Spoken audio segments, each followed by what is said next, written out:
This show is going to be a little bit different than the others. I'm going to get through it as quickly as possible, but I intend to make an indictment of liberalism, Enlightenment Liberalism. By liberalism in its broadest sense, I mean the sum total of the political philosophies that emerged from the Enlightenment, including classical liberalism, libertarianism, modern liberalism, or neoliberalism, socialism, communism, fascism, and Nazism.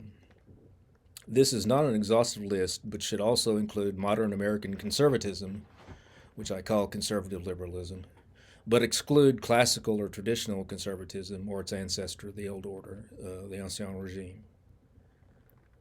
It may seem odd to lump AOC and Bernie Sanders' social democracy with Goldwater Reagan conservatism in the same category, but that's just the way it is. If you expect some immunity for sacred cows, you expected wrongly. Outside this morass, in the American and Western political wilderness, lies the neoclassical conservatism of Donald Trump and the rightist views of any number of emerging European political forces. You saw some inklings of this, more than inklings, foreshadowing of this with Pat Buchanan in decades past. I would also put, obviously, Vladimir Putin outside the liberal category, as well as Xi Jinping, Narendra Modi, Viktor Orban, and most Muslim rulers, as well as a few others. Liberalism, at its essence, is the political independence of humanity from God. Or to put it another way, it is atheistic or deistic egalitarianism. It is the exact opposite of hierarchy in the literal sense of holy order. Its most famous maxims are, man is the measure of all things, and the voice of the people is the voice of God. It also asserts other absurdities like all men are created equal. Liberalism is an idealistic ideology that emerged from the so-called Enlightenment of the 17th and 18th centuries and replaced God at the center of human culture and civilization with mankind itself, or the individual man or human being. As a practical matter, despite any denials and protestations liberals might assert, it is inherently either atheistic or deistic in its relationship to the Supreme Being. And deism is the notion that God is the watchmaker. He built the mechanism, but he is disinterested and just lets it run. Divorced from any eternal norm, and thus from any stable morality, it has wandered about quite a bit and developed an eclectic breadth of exposition in various forms, from the philosophies of Thomas Hobbes and John Locke, to the revolutions in America and France in the late 18th century, to the emergence of Marxism in the 19th century, to the rise of American progressivism around the turn of the 20th century, to New Deal liberalism and Goldwater conservatism in the middle of the 20th century, as well as Soviet communism and Maoism over the same period. It encompasses almost the entire Western political spectrum. It is totalitarian in nature, and as such appears destined to take its well-earned place in the ash can of history. If you know the enemy and know yourself, you need not fear the result of 100 battles. If you know yourself but not the enemy, for every victory gained, you will also suffer a defeat. If you know neither the enemy nor yourself, you will succumb in every battle. That was Sun Tzu. My next program will be dedicated to an investigation of Christendom as a political force. But I assume that many of my viewers will be Orthodox Christians or have some conception of what Christendom entails. In classical political terms, it marries social or moral conservatism and economic conservatism, which is the opposite of what you would think in America. I'm talking about public largesse, the welfare state. But firstly, knowing what Christianity and Christendom is, it is vital to know this enemy called liberalism.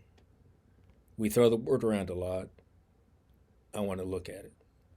In order to understand what has happened to us, it is necessary to go back a few hundred years.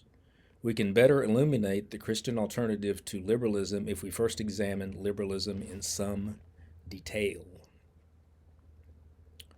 I've broken this up into sections. It may be that I have to break it up into two different programs. And if you feel the need to fast forward or skip through some of it, feel free. The first section is Hobbes's Leviathan, Filmer's Patriarcha, and the original Lockean dystopia. Thomas Hobbes. In Hobbes' social contract, the people trade liberty for security. Liberty is described by Hobbes as a state of war. It's spelled W-A-R-R-E, the old way in English. A war of every man against every man. Hobbes found it preferable for the people to transfer their right of governing themselves to the sovereign. Once transferred, however, this right of government is absolute, unless the many feel that their lives are threatened by submission. The sovereign determines who owns what, who will hold which public offices, how the economy will be regulated, what constitutes crimes, and what punishments criminals should receive. The sovereign is the supreme commander of the army, supreme judge of law, and supreme interpreter of Scripture, with authority over any national church. It is unjust to rebel, in Hobbes's schema, unless the sovereign fails so utterly that subjects feel that their condition would be no worse in the previous state of war, outside the state. One is reminded of The Slinks, which is a Russian novel, a mythological creature in the jungle, the fear of which, or in the forest, the fear of which unites the community in shared trauma. This is totalitarianism, and Hobbes was essentially a fascist. The state in the person of the sovereign was the god of human society to whom the citizens or subjects surrendered their freedom in exchange for safety and security. The state's authority was over that of the church, and its sovereign retained the ultimate right to define morality. This is the philosophy that gave birth to fascism, Nazism, and ultimately, with the help of Marx's economic theories, to Bolshevism. And you see its increasing influence in American liberalism. Now I want to turn to Sir Robert Filmer. John Locke's, I think, first treatise was dedicated basically to a refutation of what he was saying at the time. He is more or less a classical or traditional conservative. Filmer believed that the state was a family, that the first king was a father, and that submission to patriarchal authority was the key to political obligation. Filmer represented that patriarchal social structure which characterized Europe until the Industrial Revolution. Filmer's theory is founded upon the statement that the government of a family by the father is the true origin and model of all government. In the beginning, God gave authority to Adam, who had complete control over his descendants, even over life and death. From Adam, his authority was inherited by Noah.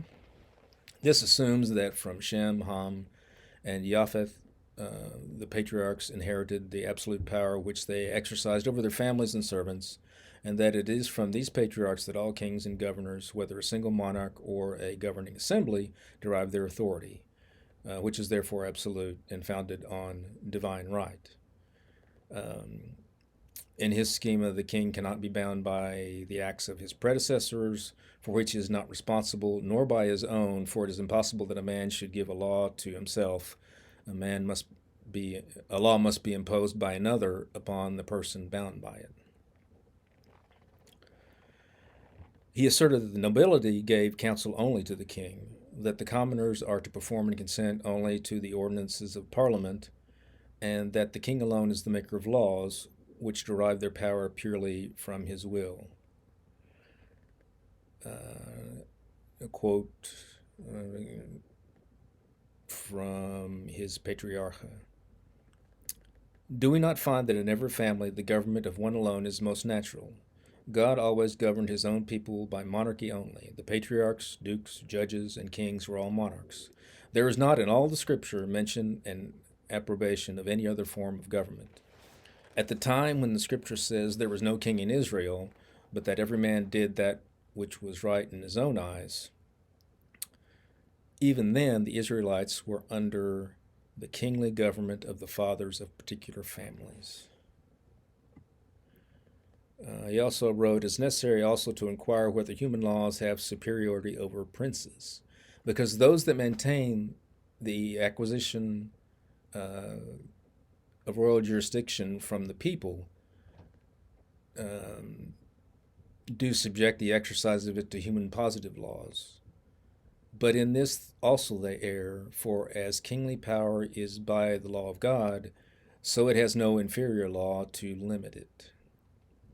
What Filmer is saying here is that in order to maintain morality, the sovereign cannot be subject to the popular will, but only to the divine will, that is, Christian morality.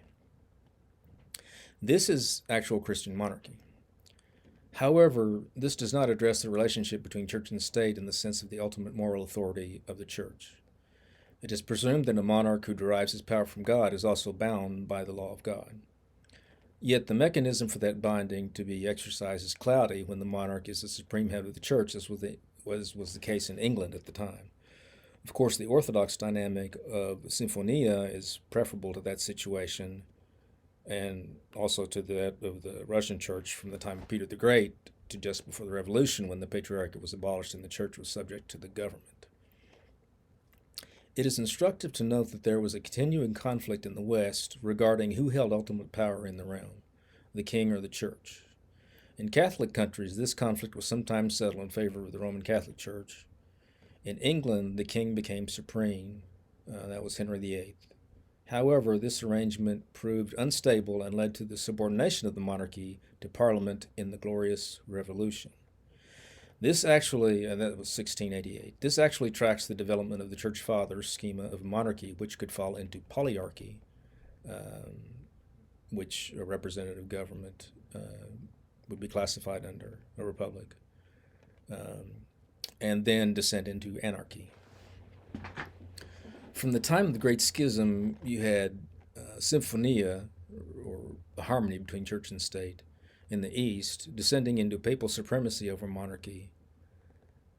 In the West, again descending into monarchical supremacy over the church, and then into polyarchy, parliamentary government. One wonders to what extent this turn of events is predicated upon the adoption of the filioque, the addition to the creed, that was the main subject of the Great Schism, and papal supremacy. John Locke. John Locke is often seen as the founder of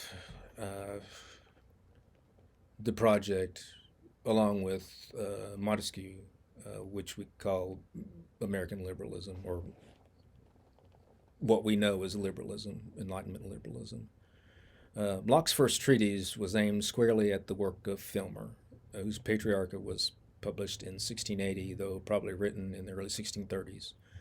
Locke claims that Filmer's doctrine defies common sense. Of course, this is tautology. Locke suggested that the right to rule by descent from Adam's first grant cannot be supported by any historical record. He seems to ignore the biblical genealogies, or any other evidence, he said, ignoring the succession of kings and the feudal system set up, for instance, by William the Conqueror, and that any contract that God and Adam entered into would not be binding on remote descendants thousands of years later, even if a line of descent could be identified. This seems to be an appeal to what in the law is called laches, which is kind of a statute of limitations, or in a way to deism. That is, God set the thing in motion, but it runs on its own power, and the law of nature is really supreme. So Locke entirely missed the point of Filmer. Filmer was not suggesting that the patriarch was something that was passed down from man to man like apostolic succession. He was saying that the paradigm of patriarchy was embodied in all those relationships that he mentioned. At the time, Filmer's argument was much more widely appreciated than Locke's, hence Locke's devoting whole treatise to its refutation. However, the theory of the divine right of kings ceased to be taken seriously in England after 1688. Now, this was the year of the Glorious Revolution, raising the authority of Parliament over the monarchy, and so the theory became extinct in the Anglosphere over time. Political power for Locke is, quote, the right of making laws with penalties of death, and consequently all less penalties, for the regulating and preserving of property and of employing the force of the community in the execution of such laws and in defense of the commonwealth from foreign injury, and all this only for the public good, unquote. Locke postulated a hypothetical human condition before the beginning of communal life. In this state of nature, humans are entirely free, but within the bounds of the law of nature. It is a state of equality. This is in contrast to Hobbes. In contrast to Filmer, there is no natural hierarchy. Each person is naturally free and equal under the law of nature, subject only to the will of the infinitely wise maker. Again, we see deism.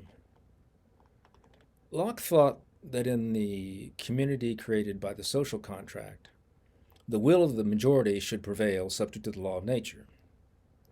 The legislative body is central, but it cannot create laws that violate the law of nature, because the enforcement of the natural law regarding life, liberty, and property is the rationale of the whole system.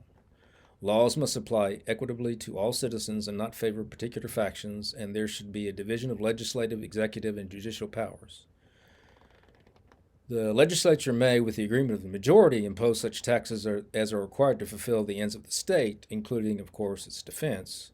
If the executive power fails to provide the conditions under which the people can enjoy their rights under natural law, then the people are entitled to remove him by force if necessary. The fundamental problems with Locke's philosophy are these several. He assumes a state of nature which never existed, and a natural freedom and equality that are foreign to primal human experience. Man has always existed in family and tribe, with the strongest and most respected members, the elder males, being in authority. He also assumes that man knows what the public good is without reference or responsibility to any higher authority, and that this is some stable basis for morality. Furthermore, he assumes that the community was actually created by a social contract rather than by families and tribes, and that the will of the majority should prevail as a result of the first flawed premise regarding freedom and equality. That is to say, the problem is that he regards man as an individual as the measure of all things, and that he regards the voice of the majority as authoritative. Both of these propositions are in direct conflict with nature and with Christian morality. As it is written, do not follow a multitude to do evil. Now we'll turn to Montesquieu, Madison, Rousseau, and the revolutions. Montesquieu wrote something called The Spirit of Laws on jurisprudence and politics, which he laid out his thoughts on the same. Abandoning the classical divisions of his predecessors into monarchy, aristocracy, and democracy, Montesquieu produced his own analysis and assigned to each form of government an animating principle: the republic based on virtue, the monarchy based on honor, and despotism or tyranny based on fear.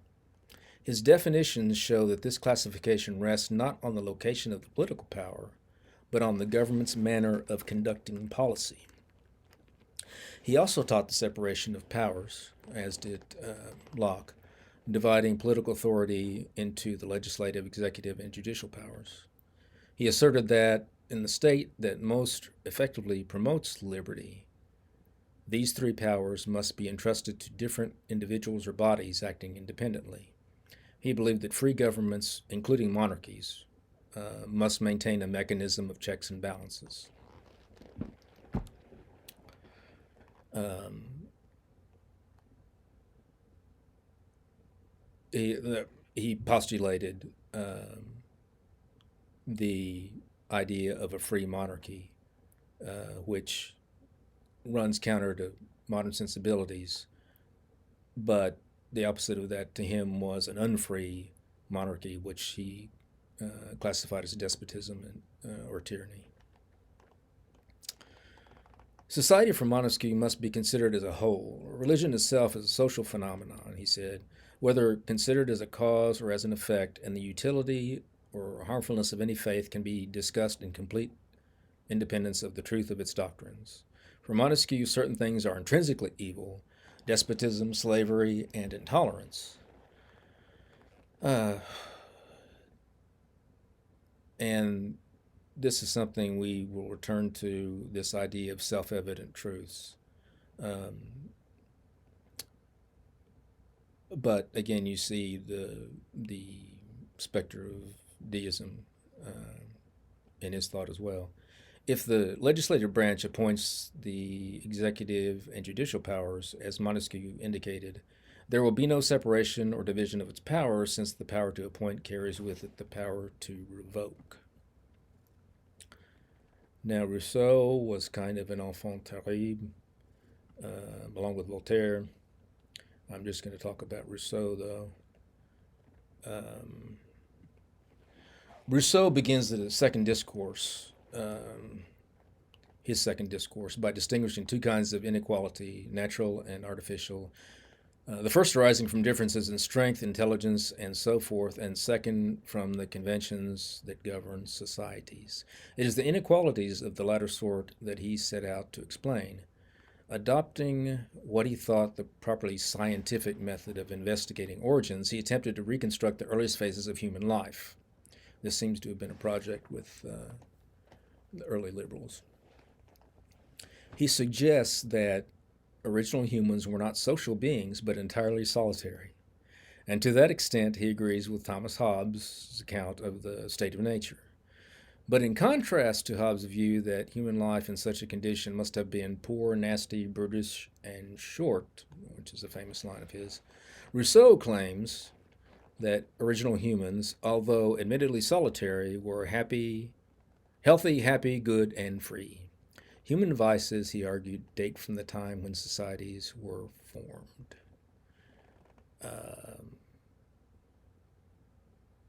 This is, you have shades of the noble savage, and this is a romantic and completely fantastic or fantasy notion of what human beings were like. Early human society was like. Not in so much as they could not be happy, good, or free, or healthy. Relatively, I mean, the disease was a problem, and they had all kinds of problems. But this solitariness is not accurate at all. But Rousseau thus exonerates nature and blames society. He says that passions that generate vices hardly existed in the state of nature, but began to develop as soon as people formed societies. You can see how modern liberal thinking develops from this strain of thought. He goes on to suggest that societies started when people built their first huts, a development that facilitated cohabitation of males and females. Where did he think people came from? That in turn produced the habit of living as a family and associating with neighbors. That nascent society, as Rousseau calls it, was good while it lasted. It was indeed the golden age of human history. Only it did not endure. With the tender passion of love, there was also born the destructive passion of jealousy. Neighbors started to compare their abilities and achievements with one another, and that marked the first step towards inequality and at the same time towards vice. People started to demand consideration and respect. Their innocent self-love turned into culpable pride as each person wanted to be better than everyone else. This was Rousseau's mindset or idea of what had transpired. The introduction of property marked a further step towards inequality, he thought, since it made law and government necessary as a means of protecting it. Rousseau laments the fatal concept of property in one of his more eloquent passages, describing the horrors that have resulted from the departure from a condition in which the earth belonged to no one. Those passages in a second discourse excited later revolutionaries such as Karl Marx and Vladimir Lenin. Civil society, as Rousseau described it, comes into being to serve two purposes: to provide peace for everyone and to ensure the right to property for anyone lucky enough to have possessions. It is thus of some advantage to everyone, but mostly to the advantage of the rich, since it transforms their de facto ownership into rightful ownership and keeps the poor dispossessed. It is a similar fraudulent social contract that introduces government, since the poor get so much less out of it than do the rich. Even so, the rich are no happier in civil society, he asserts, than are the poor, because people in society are never satisfied. This is a shade or precursor of alienation in later thought. Society leads people to hate one another to the extent that their interests conflict, and the best they are able to do is to hide their hostility behind a mask of courtesy. Thus, Rousseau regards inequality not as a separate problem, but as one of the features of the long process by which human beings become alienated from nature and from innocence. Rousseau sounds very much like Hobbes when he says that under the pact by which they enter civil society, people totally alienate themselves and all their rights to the whole community. Rousseau, however, represents this act as a form of exchange of rights whereby people give up natural rights in return for civil rights.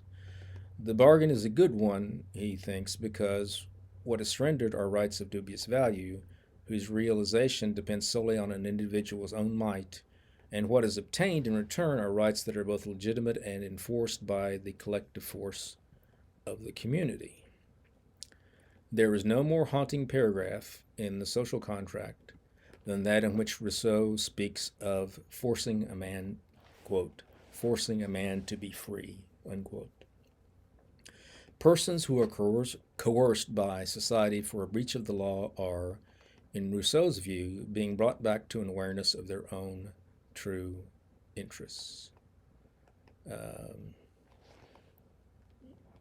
You should get visions of struggle sessions from that. Rousseau, however, was troubled by the fact that the majority of people do not necessarily represent its most intelligent citizens. Indeed, he agreed with Plato that most people are stupid. Thus, the general will, while always morally sound, is sometimes mistaken. Hence, Rousseau suggests the people need a lawgiver, a great mind like Solon or Lycurgus or Calvin, to draw up a constitution and system of laws. He even suggests that such lawgivers need to claim divine inspiration in order to persuade the dim-witted multitude to accept and endorse the laws it has offered. In this, we can see the seeds of both a fascist leader, like the Führer Il Duce, and Lenin's vanguard of the proletariat. Rousseau does propose a civil religion with minimal theological content designed to fortify and not impede, as Christianity impedes, in his estimation, the cultivation of martial virtues. It is understandable that the authorities of Geneva, profoundly convinced that the national church of their little republic was at the same time a truly Christian church and a nursery of patriotism, reacted angrily against that chapter in Rousseau's social contract. His discourse on inequality, which argues that private property is the source of inequality, and the social contract, which outlines the basis for a legitimate political order, are cornerstones in modern liberal political and social thought. Here's a famous quote. The first man who, having fenced in a piece of land, said, "This is mine," and found people naive enough to believe him, that man was the true founder of civil society. From how many crimes, wars, and murders, and from how many horrors and misfortunes might not anyone have saved mankind by pulling up the stakes or filling up the ditch and crying to his fellows, "Beware of listening to this impostor. You are undone if you once forget that the fruits of the earth belong to us all and the earth itself to nobody." Unquote.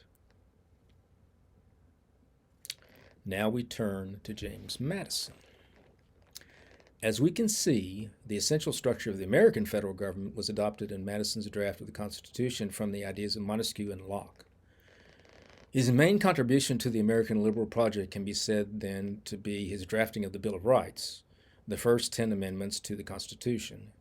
He compiled these by examining any number of proposed state amendments. The first 2 amendments, in particular, seek to guarantee the freedom of conscience guarded by the acknowledgement of the right of the people to keep and bear arms to ensure that the power of any militia would be well regulated, as he was opposed to a standing army, and prohibiting the federal government from infringing upon this right. This was a truly revolutionary concept in the development of human society. If adopted universally, it would virtually preclude the feasibility of tyranny, at least until technology might erode the advantage it affords to the general populace. In the 1790s, Madison led the opposition to Hamilton's centralizing policies and the Alien and Sedition Acts. Madison's support of the Virginia and Kentucky resolutions in the 1790s has been referred to as a breathtaking evolution for a man who had pleaded at the Constitutional Convention that the federal government should possess a veto over state laws. Paradoxically, he also took some pains in later life to oppose the rise of the doctrine of nullification in the South. In other words, the author of our Constitution was fickle. Although baptized as an Anglican and educated by Presbyterian clergymen, young Madison was an avid reader of English deist tracts. You recall, deism is the idea of the cosmic watchmaker who creates everything, sets it in motion, and basically leaves it, abandons it, and doesn't really interfere. That conception of God. As an adult, Madison paid little attention to religious matters, though most historians have found little indication of his religious leanings after he left college. Some scholars indicate he leaned towards deism.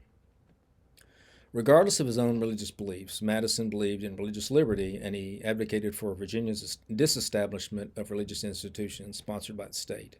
He also opposed the appointments of chaplains for Congress and the armed forces, arguing that the appointments produce religious exclusion as well as political disharmony.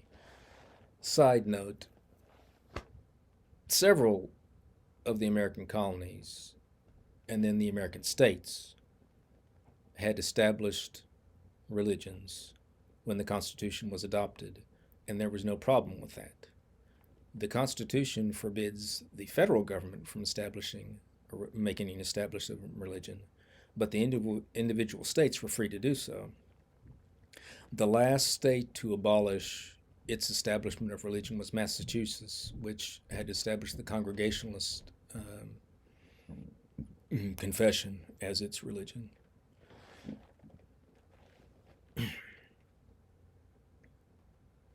Another striking facet of the thought of all of these men mentioned as yet is that their theism, if any, was largely ephemeral and divorced from their notions about moral authority.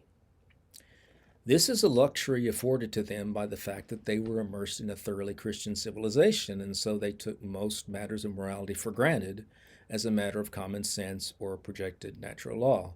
This is a serious flaw in their thinking, but is hardly surprising given the limits of their knowledge and understanding of psychology and anthropology, and their collective experience in the wars of religion waged Protestant versus Catholic subsequent to the Reformation. Now we turn to the French Revolution. And this one, again, I'm going to get through as quickly as I can, but you need to know some of the highlights because really In my opinion, the French Revolution was just a preview of the Bolshevik Revolution. We look at the French Revolution because it owes the most debt to Rousseau and Voltaire in his attitude, and perhaps ultimately Hobbes rather than Locke and Montesquieu. Yet it provides a precedent for the more radical revolutions in Russia, China, and the current cultural revolution in the United States. It is not commonly appreciated in America today that France in the past was continental Europe. French was the language of courts and of the educated elites. France had conquered England in the 11th century and played a large leading role in European politics throughout the millennium. In a sense, France took over the mantle of Romance Europe from the Romans, with competition coming from the Germanic nations on the one hand and Spain and Portugal on the other. Currently, Germany fills this role, but that is largely a result of the world wars of the 20th century. Like Britain, France also had an extensive colonial empire reaching to Africa and Asia. When one evaluates the fundamental character of liberalism, one must focus on France rather than its more stable, reserved cousin, America. It remains a sort of canary in the coal mine. And the French Revolution is liberalism writ large. Both the terms bourgeoisie directly and proletariat indirectly as modern political concepts stem from the French Revolution. And France in 1789 was the most populous country in Europe with 26 million people. One of the most disturbing things from a monarchist perspective about both the French and Russian revolutions was the fact that it is obvious to us that they were spurred by the liberal reforms of misguided monarchs. This led to a competition between the monarchy and the aristocracy to enlist the aid of the peasants and later proletariat. France had gone into monumental debt as a result of its assistance to America during its revolution. The French Comptroller of Finance, Charles-Alexandre de Calonne, arranged the summoning of an assembly of notables, prelates, great noblemen, and a few representatives of the bourgeoisie. In February of 1787, to propose reforms designed to eliminate the budget deficit by increasing the taxation of the privileged classes. The Assembly refused to take responsibility for these reforms and suggested the calling of an Estates General, which represented the clergy, the aristocracy, and the commoners. The commoners were called the Third Estate, and which had not met since 1614. Continuing efforts in this regard, despite the resistance of the aristocracy, led to the so-called revolt of the aristocratic bodies, notably that of the parliaments, the courts of justice, whose powers were reduced by the Edict of May of 1788. Thus, the revolution originated as a spat between the crown and the aristocracy over liberal reforms asserted to pay for a liberal revolution in America. The irony in this is palpable. Subsequent widespread unrest led Louis XVI to call the Estates General on May the 5th, 1789. He also, in practice, granted freedom of the press, and France was flooded with pamphlets addressing the reconstruction of the state.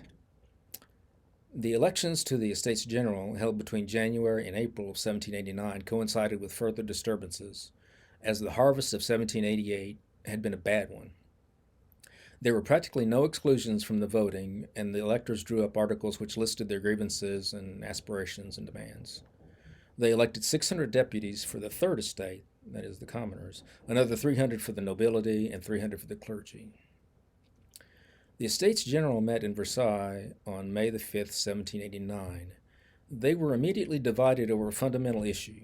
Should they vote by head, giving the advantage to the Third Estate, that is, the commoners, or by estate, in which case the two privileged orders of the realm might outvote the third?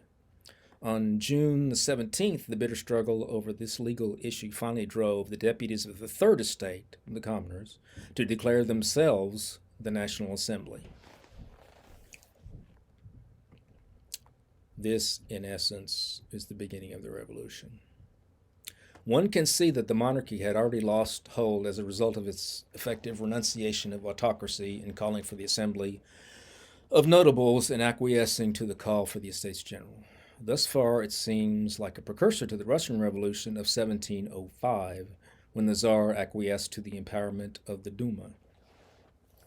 The king acknowledged the assembly, the French, we're going back to France now, the king acknowledged the assembly in public, but privately organized to overthrow it, and when news of these efforts reached the peasants, it set off the Great Fear. It's called the Great Fear. National panic attack, you might say. The Parisian crowd stormed the Bastille, a symbol of royal power. Again, the king yielded. Visiting Paris, he showed his recognition of the sovereignty of the people by wearing a tricolor cockade. Cockade is a cluster of ribbons on a hat to indicate political affiliation. In the provinces, the Great Fear of July led the peasants to rise against their lords. The nobles and the bourgeoisie were terrified. The National Constituent Assembly could see only one way to check the peasants. On the night of August the 4th, 1789, it decreed the abolition of the feudal regime and of the tithe, that is, church taxes. Then on August 26th, it introduced the Declaration of the Rights of Man and of the Citizen, proclaiming liberty, equality, and the inviolability of property, and the right to resist oppression. The decrees of August 4th and the Declaration were such innovations that the king refused to sanction them. The Parisians rose again and on October 5th marched to Versailles. The next day they brought the royal family back to Paris. The National Constituent Assembly followed the court, and in Paris it continued to work on the new constitution. Initially, the revolution asserted many reforms which in retrospect do not seem extreme. It greatly expanded the franchise, though still retaining limited criteria for election to offices. The decision to nationalize the lands of the Roman Catholic Church in France to pay off the public debt led to a widespread redistribution of property. The bourgeoisie and the peasant landholders were undoubtedly the chief beneficiaries, but some farm workers were also able to buy land. They reorganized the system of administrative divisions and the judiciary, instituting the election of judges. Revolutionaries throughout Europe took heart, and the assembly proclaimed the right of self-determination. This alarmed the nobles in surrounding nations, and by early 1792, both radicals in France, eager to spread the principles of the revolution, and the French king, hopeful that the war would either strengthen his authority or allow foreign armies to rescue him, became belligerent. France declared war against Austria on April 20th, 1792. Of course, this was the last thing that France needed, and events proceeded to spiral out of control, but the similarity to events in Russia a century later are striking. A detailed rendition of the French Revolution is again beyond the scope of this program, but to summarize, a new assembly called the National Convention degenerated into a contest between the Girondins, who championed the bourgeoisie cause, and Montagnards, who championed that of the lower classes. Reversals in the war effort strengthened the extremists who condemned and executed the king and 9 months later, Marie Antoinette. The Montagnards eventually drove the Girondins from the assembly.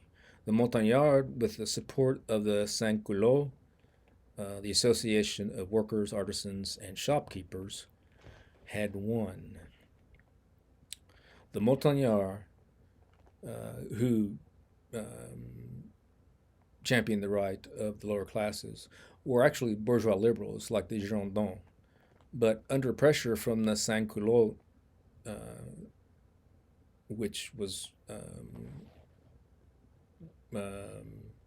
rooted in the workers. And in order to meet the requirements of defense, they adopted radical economic and social policy. They introduced the government control of prices, taxed the rich, brought national assistance to the poor and to the disabled, declared that education should be free and compulsory, and ordered the confiscation and sale of property of émigrés. Inflation soared. These exceptional measures provoked violent reactions and insurrections. Opposition, however, was broken by the Reign of Terror, um,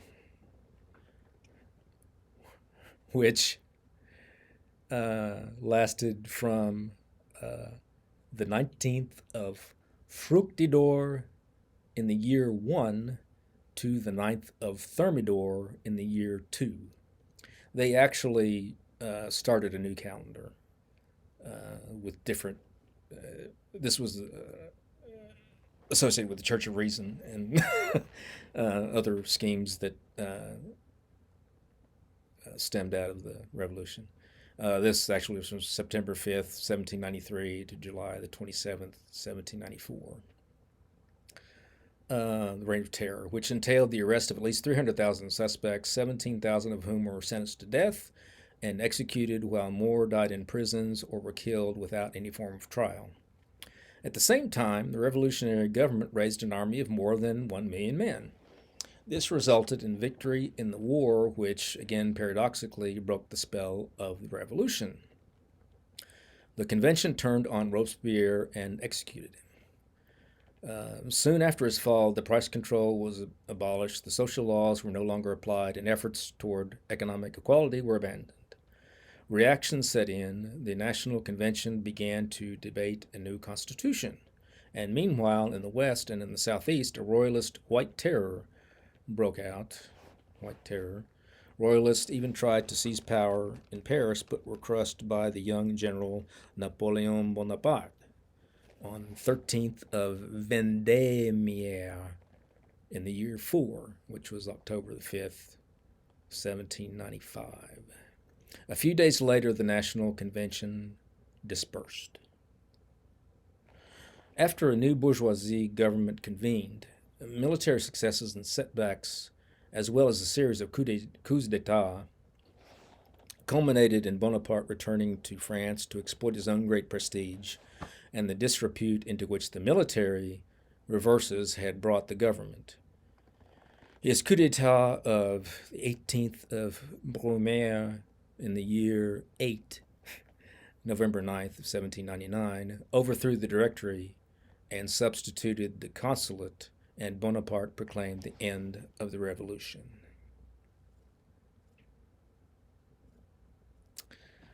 Now we move on to 19th century liberalism and the effect of Darwin and Marx.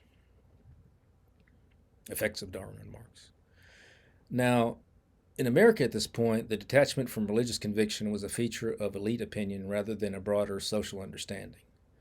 But as theories regarding the possible evolution of man as a species from lower primates arose and gained ground, the casual irreligion of the elites became more widespread as a reaction to a certain disillusion of the public to religious doctrine. This process continued throughout the latter half of the 19th century and most of the 20th century. It would not be remiss to characterize this period as the age of apostasy. The validity or invalidity of the theory of evolution is beyond the scope of this program. However, it needs to be addressed in the effects of its rise to the public consciousness, since its acceptance practically ensures a materialist conception of reality, and that conception is generally perceived to be at odds with a transcendent conception. As a practical matter, in the United States, over the course of more than a century, Christianity gradually lost its hold on the public conscience and was replaced by the liberal worldview.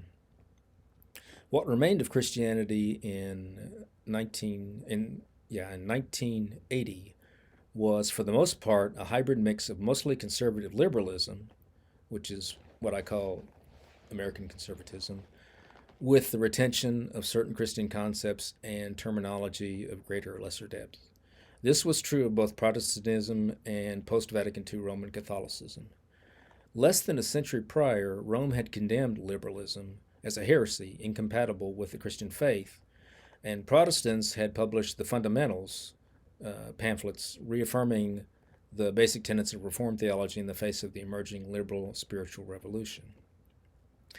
In the 19th century, liberalism in Roman Catholic countries such as France, Italy, and Spain, for example, the liberalism tended to acquire anti-clerical overtones, and liberals in those countries tended to favor legislation restricting the civil authority and political power of the Catholic clergy. In Great Britain, the Whigs had evolved by the mid-19th century into the Liberal Party, whose reformist programs began the model for liberal political parties throughout Europe. The sweeping reforms achieved by Liberal Party governments led by William Gladstone between 1968 and or between 1868 and 1894 marked the apex of British liberalism. The expansion of the franchise can certainly be credited to this movement. However, the abolition of slavery actually owed more to the transformation of production from agrarian to industrial at work over the period. In France, Napoleonic governments pursued liberal goals in their abolition of feudal privileges and their modernization of the institutions inherited from the Ancien regime. After the Bourbon Restoration in 1815, however, French liberals were faced with the decades-long setback of having to secure constitutional liberties and enlarge popular participation in government under a re-established monarchy. This was not substantially achieved until the formation of the Third Republic in 1871. The United States presented a quite different situation because there was neither a monarchy, an aristocracy, official aristocracy, nor an established church against which liberalism could react. Indeed, liberalism was so well established in the United States' constitutional structure, its political culture, and its jurisprudence that there was no distinct role for a liberal party to play, at least not until the 20th century. In Europe, by contrast, liberalism was a transforming force throughout the 19th century. Industrialization and modernization, for which classical liberalism provided ideological justification, wrought great changes. The feudal system fell, the aristocracy lost its privileges, and monarchs were challenged and curbed.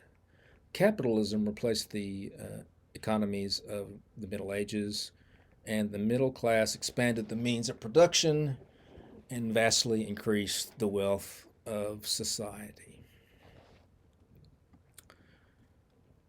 Now on to the ascent of Marxism. In 1859, in the preface to his Contribution to the Critique of Political Economy, Karl Marx wrote that the hypothesis that had served as the basis for his analysis of society could be reduced to the following.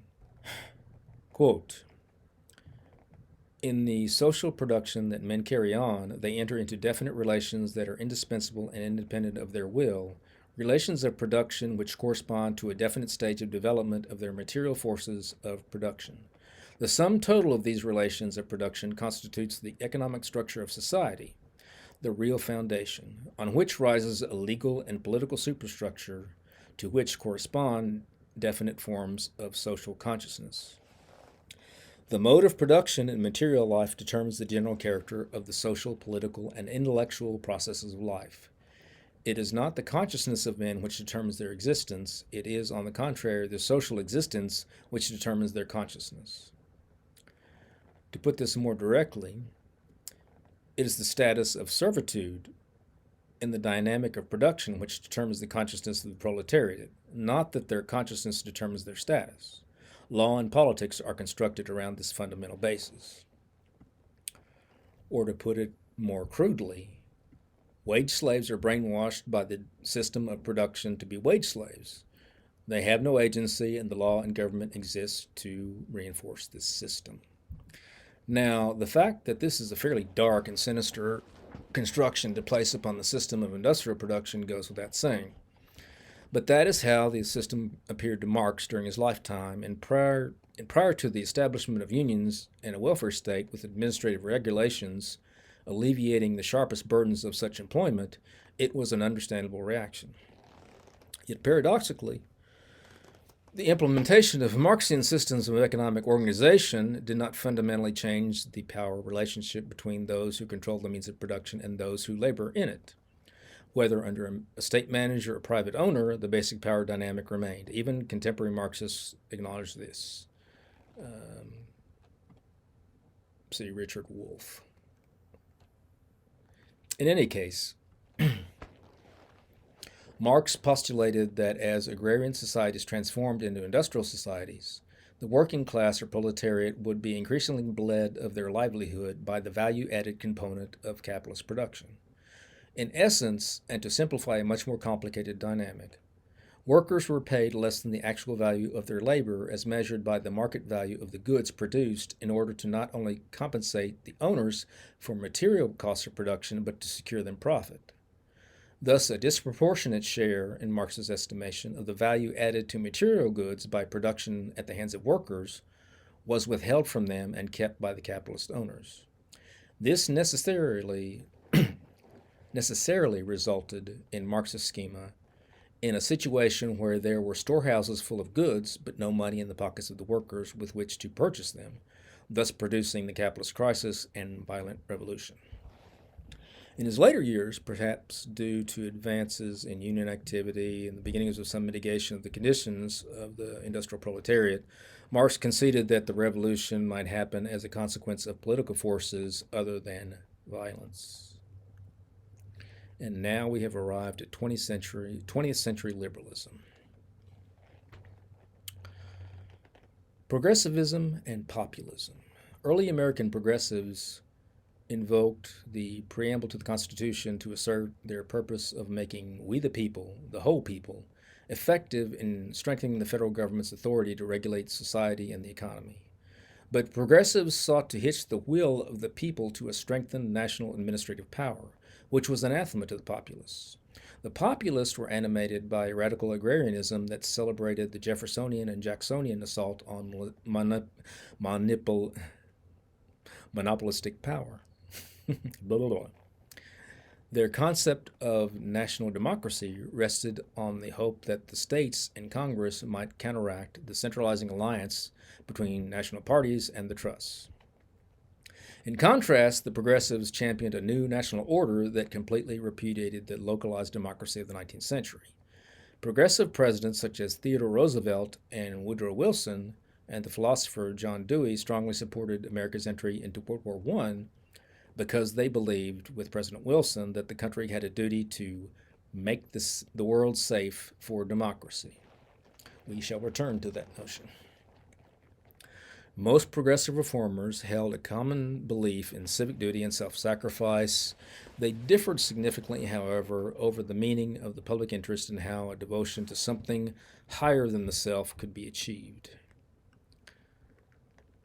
Bolshevism and Leninism.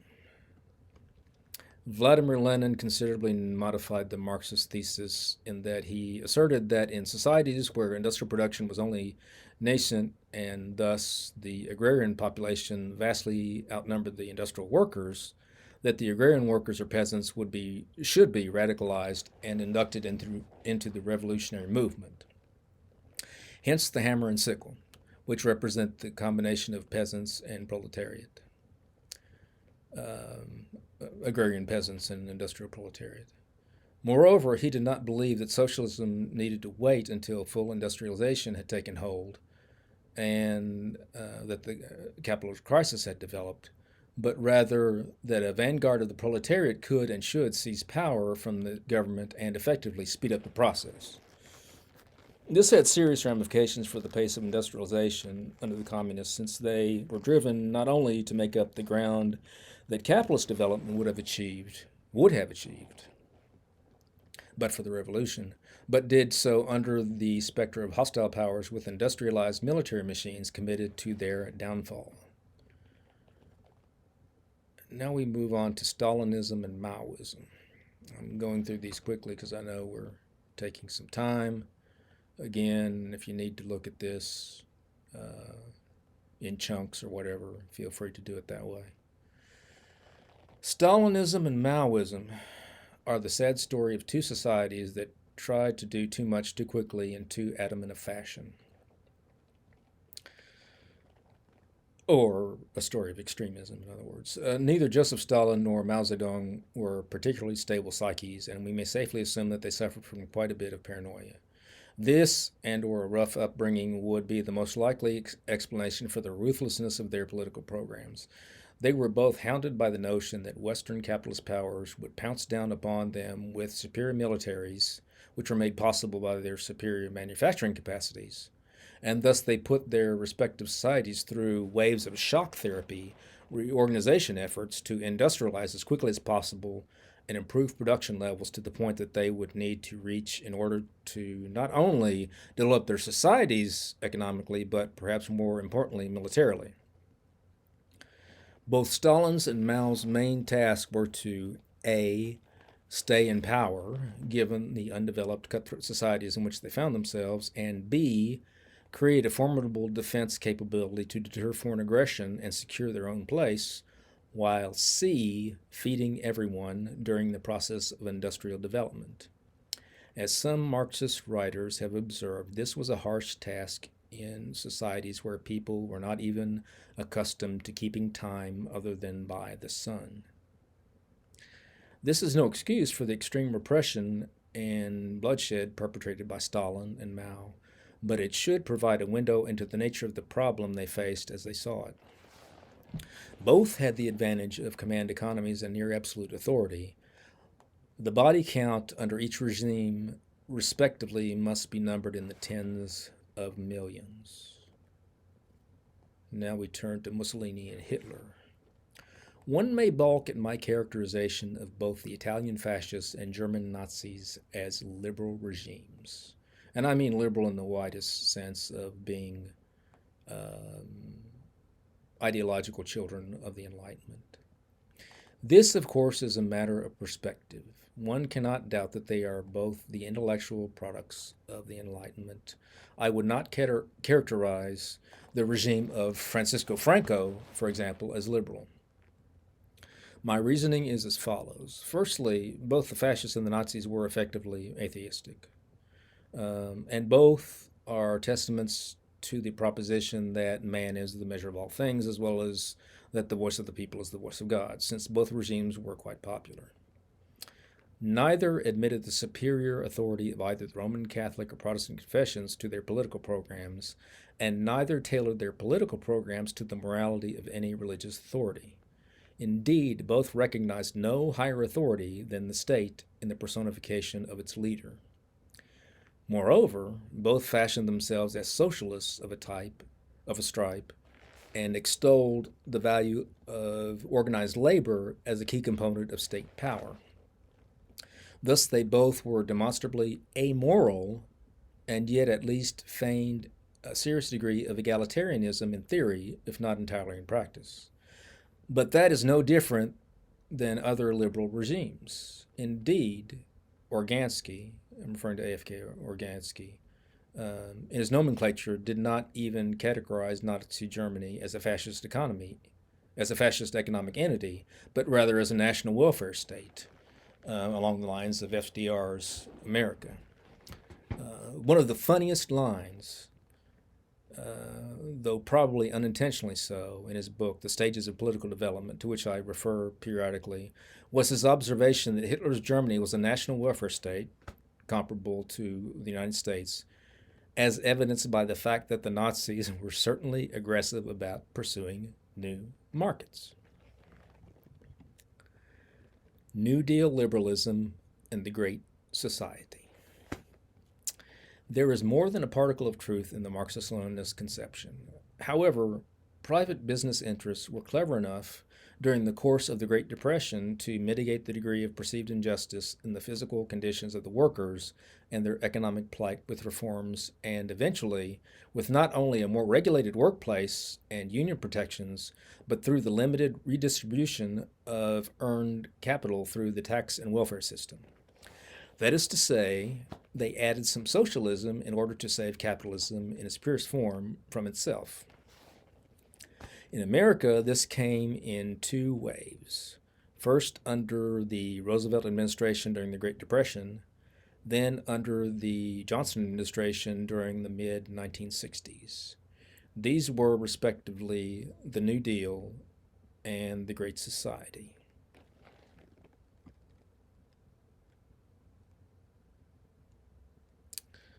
I would point out that Johnson's results were mixed from the Great Society at best. And though the New Deal was the institution of a well-received social welfare program, what actually got us out of the Great Depression was World War II. If you have consecutive years of 12% growth in GDP due to full mobilization. It will end your depression. I should point out that this problem of the capitalist contradiction crisis was not inherent in classical conservatism. This is because classical conservatism lacked the libertarian economic basis of American conservative liberalism.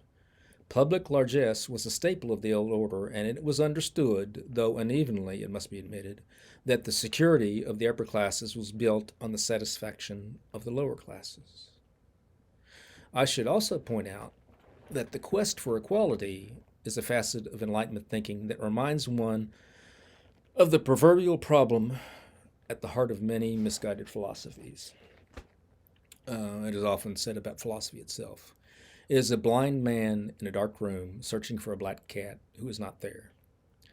What offends Marxian political philosophy, and more broadly all liberal political philosophy, is the problem of inequality, or in other words, hierarchy. That is to say, fundamentally, the whole endeavor is premised on a resentment of authority, either because it is seen as evil in itself, or because it can potentially be abused. The essential problem of liberalism is that it seeks to, but cannot, free man from the burden of organized, coerced effort, whether coerced by slavery or wage slavery of employment under the threat of destitution.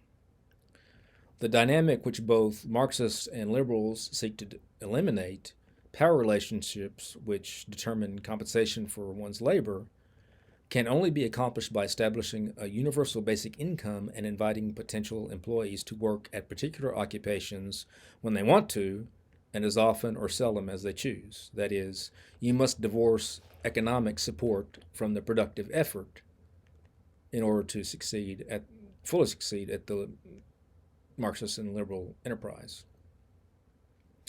And this is the result of the modern welfare state to an increasing extent. Unemployment, disability, and other forms of transfer payments account for an increasingly large percentage of economic activity in modern post-industrial economies.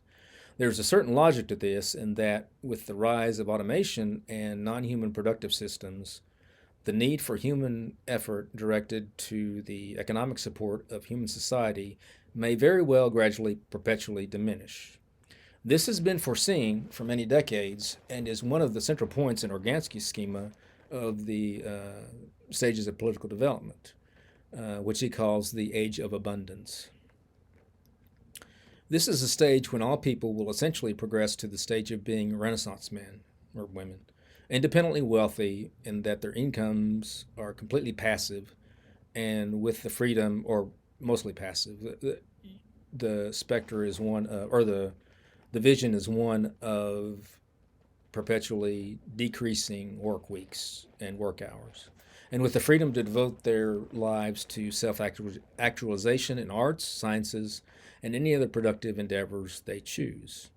Automation would be the means of accomplishing what was formerly done by manual labor. So there is, in the end, an alleviation for that part of the problem identified by liberals and Marxists, as the curse of the necessity of productive effort. However, we are not there yet, and so there are certain tensions created by the dynamic interaction of the taxed and the beneficiaries of those taxes, which brings us to Goldwater conservatism and Ronald Reagan. I'm not going to be too hard on him. There are things I disagree with him on, but you'll understand what I mean. The New Deal consensus and its Keynesian economics were broadly accepted by the powers that be in both the Democratic and Republican parties of the United States until a certain economic libertarian renaissance arose in the persons first of Senator Barry Goldwater of Arizona and later President Ronald Reagan. Looking back at Goldwater's essay, The Case for Conservatism, from 1962, one is struck by several facts. One is that Goldwater was seriously concerned about spending and the prospect of national bankruptcy when the country's annual budget was approaching $79 billion and the national debt was just under $300 billion, and there was a budget surplus that year of about $100 million. In retrospect, this is amusing.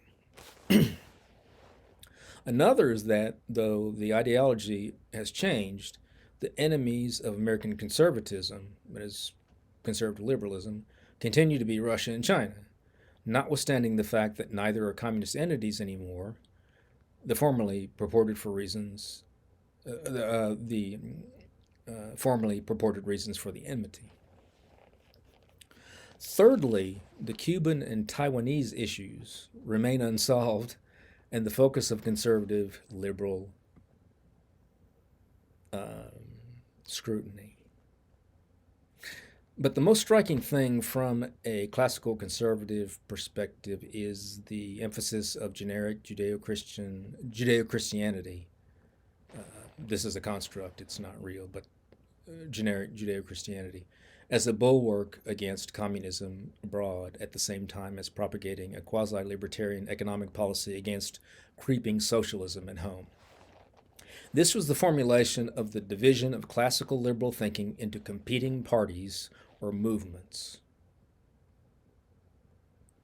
The Democrats would champion social libertarianism, while the Republicans would champion economic libertarianism. And the Democrats would tout economic conservatism, which is public largesse, or the welfare state, while the Republicans would tout social or moral conservatism. What did this accomplish? Bread and circuses. Since the Democrats were the sun party and the Republicans were merely the brakes, the moon party, if and when they were needed. American liberals had already sacrificed economic libertarianism and adopted economic conservatism, that is the welfare state, in order to save capitalism from itself and to secure social libertarianism, or social liberalism. Or, in other words, they met classical conservatism halfway in order to survive. However, we should bear in mind that Christianity is effectively both social conservatism, moral conservatism, and true economic conservatism, which embraces welfare spending or public largesse, a certain limited redistribution of resources, charity, both public and private. In other words, public assistance, public and private. In other words, consistent libertarianism across both the social and economic spectrum is the enemy of Christianity. This made eminent sense for liberalism when battling communism. That is, this sacrificing of economic libertarianism and preserving preserving social libertarianism. One simply could not win by actually holding to economic liberalism or libertarianism, since a socialist government is the ultimate welfare state, and the public would clamor to emulate the enemy in its social spending, thus endangering social liberalism's survival. So, paradoxically, I love that word, paradoxically, to defeat communism, liberalism had to become the enemy of Christian morality in order to retain any real liberal character at all. It could only compete with communism in the realm of social issues. That is, it had to out-sin the devil. And it succeeded. Now we turn to the 60s and Vietnam. I'm not going to go into great detail about the social revolution that overtook the United States in the 60s or the Vietnam War.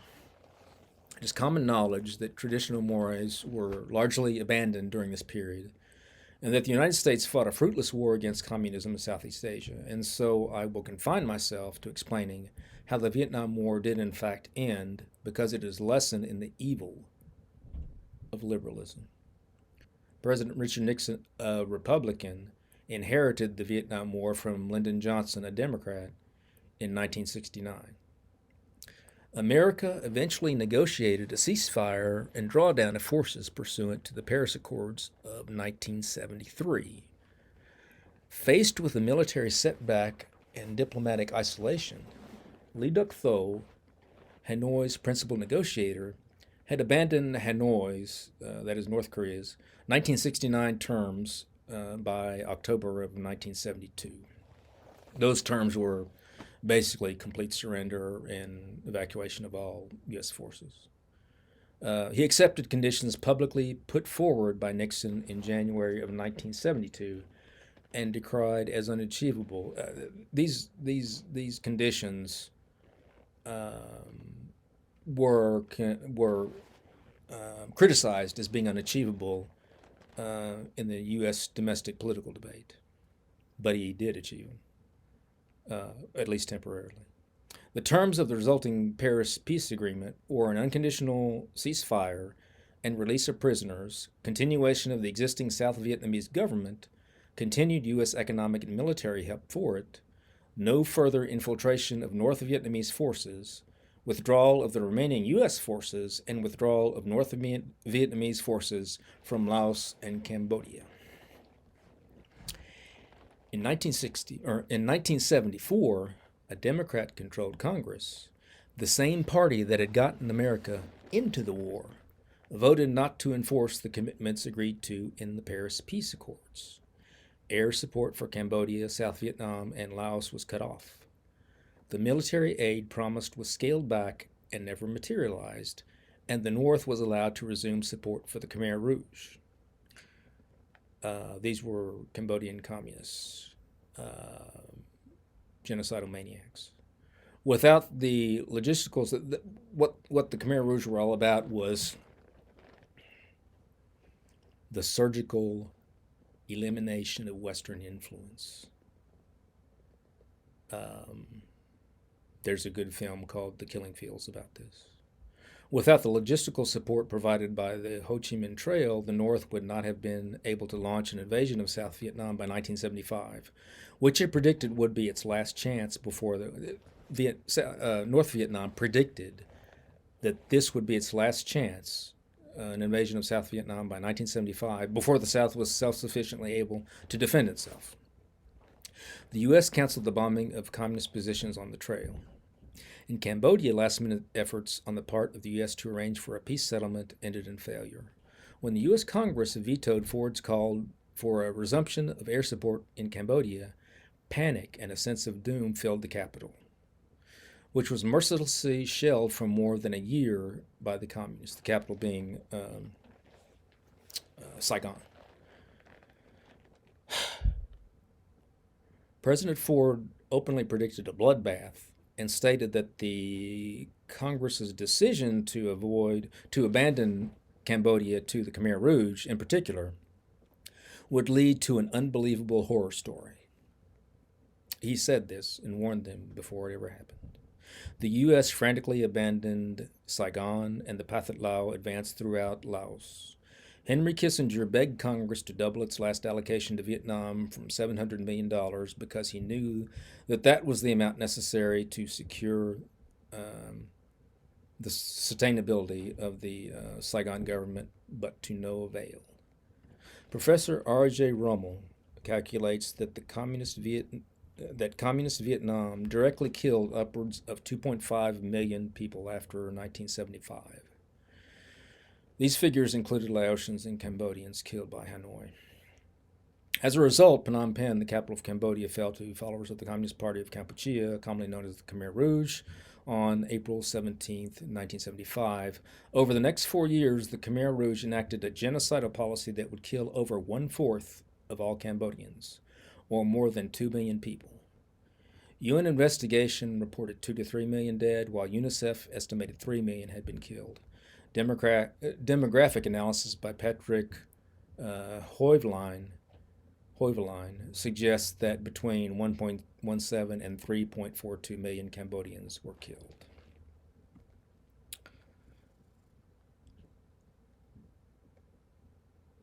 The Carter presidency is memorable for, I'm going to move on to the Carter and Reagan years.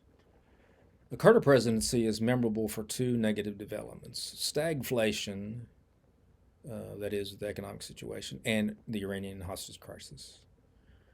I recall these vividly. My memories of Vietnam and the whole Watergate mess are very sketchy, but I do remember Carter. Inflation, interest rates, and unemployment were so high during this period that a misery index was invented to measure the economic pathos. After Carter had proclaimed Iran, Carter being a Democratic president, after Carter had proclaimed Iran and its Shah or king as an island of stability in the region in 1979, the government was overthrown by Shiite militants and the American embassy was taken over by radical students. The resulting hostage crisis lasted for the rest of Carter's presidency. I think it was 444 days, only ending the day that Ronald Reagan was sworn in. I recall this as well. There was a split screen on the TVs, on the network TVs. On one side was Reagan being sworn in. On the other side was hostages landing in, I think it was Ramstein Air Force Base in West Germany. And there's all kind of anecdotal stories about why this actually happened. Part of it was that they hated Carter for supporting the Shah and his secret police Savak, which tortured a lot of people.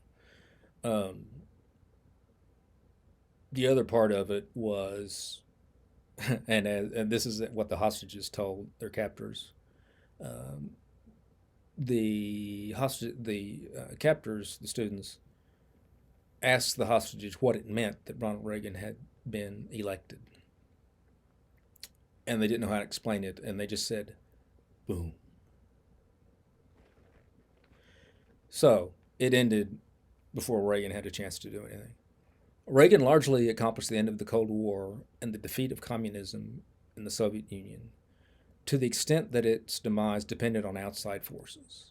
It also revived the American economy with several rounds of tax cuts, which spurred remarkable growth. From the end of the first fiscal year of his presidency to its conclusion, the average rate of growth in the GDP was 3.8%.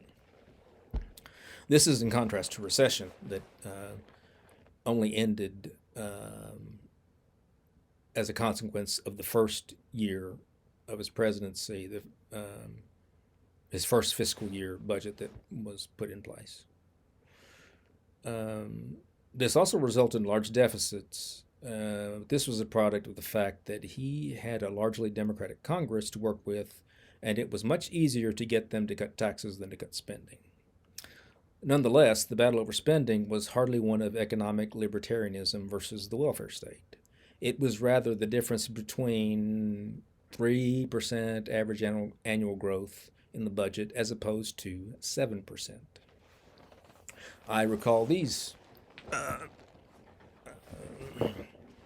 arguments fairly vividly as well between Reagan administration and Tip O'Neill, who was Speaker of the House then. And that basically was it.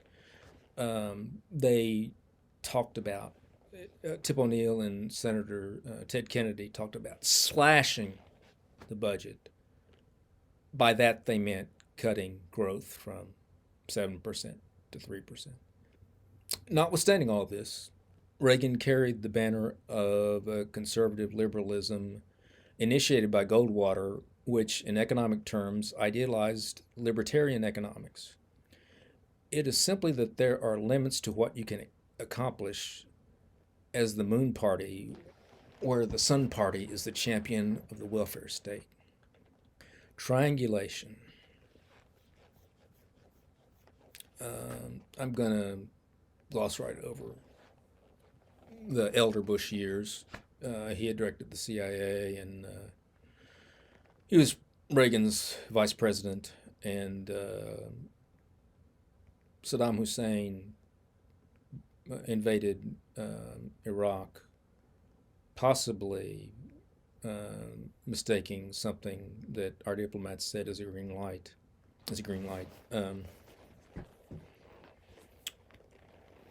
George Bush Sr.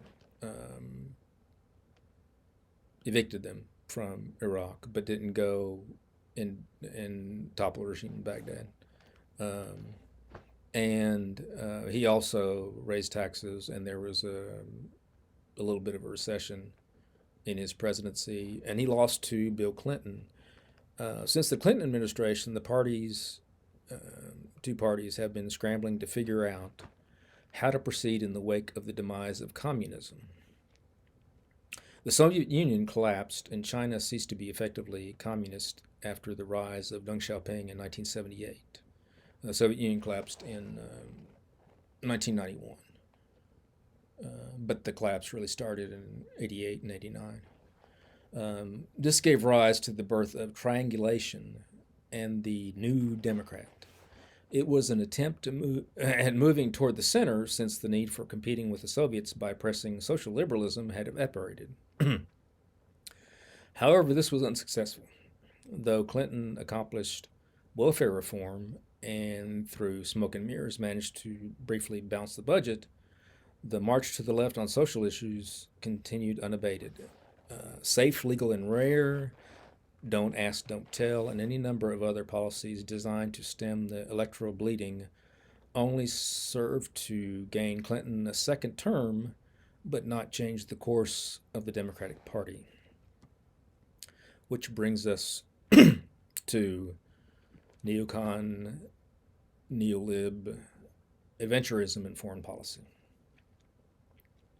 Another troubling facet of liberalism that again reared its ugly head, starting with the Clinton and throughout the Bush, Obama, Trump, and Biden years, was the warmongering influence of the neoconservatives and their corresponding hawks in the Democratic Party, the cement of power neoliberal interventionists. The neoliberal side of this coin is essentially the progressives from early in the 20th century, re-emerging after the conclusion of the Cold War. Both these factions are characterized by an appalling lack of human empathy for the victims of their Quixotic crusades to make the world safe for democracy and supposed humanitarian interventions on behalf of Halliburton, Raytheon, Israel, and whomever else has a deep pocket. The truly galling and, one might say, thuggish side to this is that the domestic and foreign policies of both parties are ideologically and rhetorically based on concepts of freedom and equality. This guarantees that enemies will perpetually be found so long as liberalism does not rule over every square meter on earth. For there are no cures for inequality and hierarchy. Both are necessary for merit and order to survive and prevail. And the moral bankruptcy of an ideology untethered from any objective morality allows it to lie and twist reality into whatever shape it wishes in order to manufacture consent for its policies. Hierarchy is as natural as parenthood and the superior authority of those more experienced. There is a large component of merit involved in inequality as well, and the fact that man is fickle and cannot be trusted to maintain a constant moral character without the involvement of religious tradition is an ever-present reality. Witness the carnage in the last century due to the atheistic and totalitarian ideologies of fascism, Nazism, communism, and American liberalism. The Orthodox Church alone suffered more martyrs in the last century, by far, than in the first 3 centuries of Christianity. And American liberalism is not far behind the other totalitarian ideologies in body count. Much of its body count is unseen in the persons of those unborn killed through abortion. But lately, liberalism has killed a truly breathtaking number of people in the name of making the world safe for democracy, hundreds of thousands, probably several million total in the Middle East and North Africa alone. And there's an ongoing slaughter in Gaza. So those are the stakes. The problem is liberalism itself. Specifically, it is too idealistic in its egalitarianism and largely amoral in its impiety and quest for power. This is a recipe for mass murder, but this is not all. As the effects of liberalism have become increasingly indefensible to that remnant of the population in liberal dominated societies which retains traditional moral beliefs, liberalism has become increasingly dishonest, censorious, and repressive. When one considers the plethora of disinformation offered by the legacy or mainstream media in the West, global warming, the population bomb, the Russian hoax, the COVID fiasco, etc., the character of Western liberal democratic regimes as an empire of lies, in the words of Vladimir Putin of the Russian Federation, becomes increasingly obvious. In particular, American military adventurism has been a nonstop source of appalling dishonesty for decades. From the wars in Vietnam, the Balkans, Afghanistan, Iraq, Libya, Syria, the Ukraine, and now in West Asia, with another prospective war on tap for the South China Sea. And before the liberal backlash to the riots staged by the FBI at the Capitol in order to facilitate the certification of the 2020 election, the United States had few political prisoners. Now they number in the hundreds. Between this, COVID, and woke repressions, it is slowly becoming a police state. However, the game has changed. Now that liberalism won the first Cold War against communism, it faces a second Cold War against classical traditional conservatism. Economic liberalism, libertarianism, has already been defeated. That occurred during the New Deal. Establishment Republican conservatism remains as a remnant, but recall that economic liberalism or economic libertarianism never succeeded at being anything other than a faulty break for welfare spending.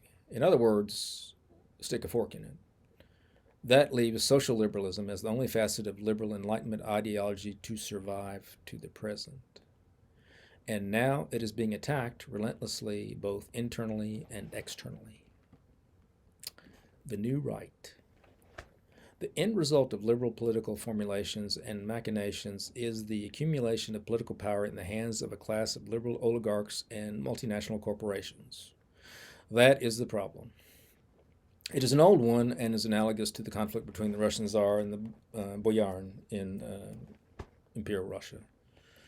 Liberal democratic rule in a mixed market economy will naturally lead to the economic oligarchy manufacturing consent through the control of the media and other levers of power. Thus, in reality, democracy is an illusion.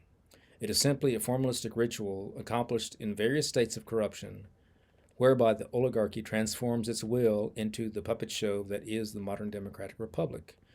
And unfortunately, the will of that oligarchy is liberalism. So how does one solve this dilemma, since it has captivated the entire Western world? Well, there must be a deus ex machina, Cincinnatus, a person unbeholden to the system who subdues it for the public good. By definition, this is a perilous task for several reasons. First, the person must be of strong moral character because the temptation of tyranny will be great. He must never lose sight of the fact that he is there to reestablish a stable order conducive to the public good under God. Second, it is perilous because the system does not want to be superseded, and it will fight by any means necessary to preserve its hold on the nation. This was the case when Vladimir Putin rose to power in Russia. Boris Yeltsin led the oligarchs, domestic and foreign, run rampant, exploiting the Russian economy and people. Putin was a former KGB officer and a political protege of the St. Petersburg political machine. He became the director of the FSB, the Russian FBI, and then Yeltsin chose him to take over the country, successor as president. He was able to rein in the oligarchs due to the fact that he had emerged from the intelligence security apparatus and thus had clout with the Russian deep state before ever ascending to the leadership position. Essentially, Putin is the Russian security state, the Siloviki personified. It is only a person with this type of raw power who could challenge the forces of oligarchy and win. And win he did. In Russia, anyway. In America, by contrast, the CIA, FBI, etc., what one might call the interagency consensus is guided by a small cabal of personalities who work in tandem with American oligarchic interests and their foreign alliances. That is the tiger that rules America, which the Golden Dawn and MAGA are attempting to tame. If they don't, Putin and Xi will. If you find this program valuable, please hit like and subscribe. Thank you, and we will see you next time.